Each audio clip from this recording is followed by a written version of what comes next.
Hello, my name is Dr. Ariane Blanchard. I'm a physical therapist from Gainesville, Florida, part of a private outpatient practice of Gainesville Physical Therapy and Wellness.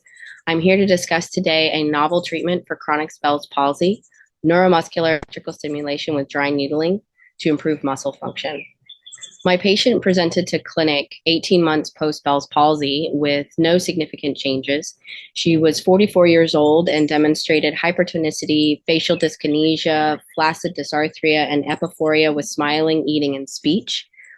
Literature discusses that atrophy and potentially permanent facial weakness is consistent with chronic Bell's palsy due to the prolonged axonal denervation. It also demonstrates that NMES with external pads can be found to improve chronic Bell's palsy, but most of those case studies required it to be for 6 hours or more prolonged usage to improve function. There has been research that demonstrates that external stimulus can also cause dyskinesia and other effects due to crossover between muscular innervations. The existing evidence suggests that electrical stimulation could be beneficial. Therefore, this current research was to see if we could stimulate the muscle specifically with dry needling while doing NMES. The patient's picture on the left demonstrated that she had more flaccidity still on the right side, eye closure, and difficulty elevating using the V2, V3 parts of the trigeminal nerve. In this particular case, we did standard interventions for the first 6 visits with manual therapy provided to the upper body and the face, postural strengthening and scapular stabilization and oral coordination exercises, including the standard active assistive range of motion for the face, while trying to perform the exercises for zygomatic major, minor, nasalis, frontalis, corrugators, and such.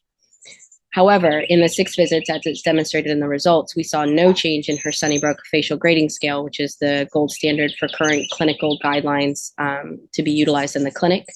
And therefore, we decided to try a novel intervention of using NMES with dry needles to those specific muscles. We utilized a unit that did burst 10 hertz at 3 milliamps and 450 microseconds.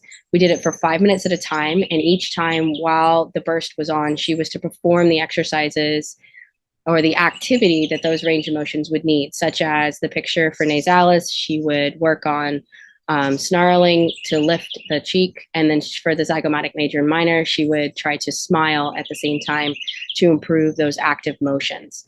As you can see that in one first treatment between the 13th of January and the 19th of January, we jumped from a 29 to a 41.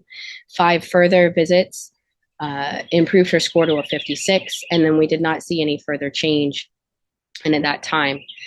So you can see her changes in the result photo at rest. She had an elevated cheek, more open eye, and then her lip lines were equal.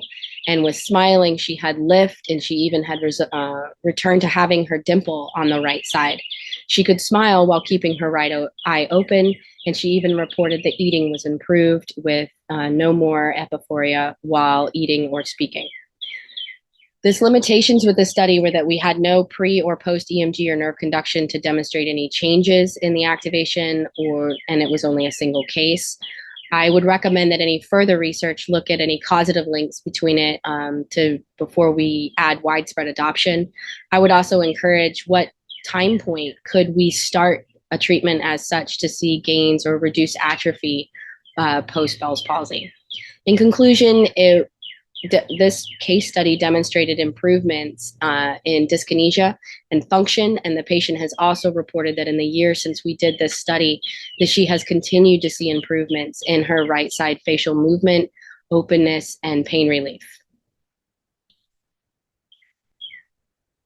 Thank you for your time.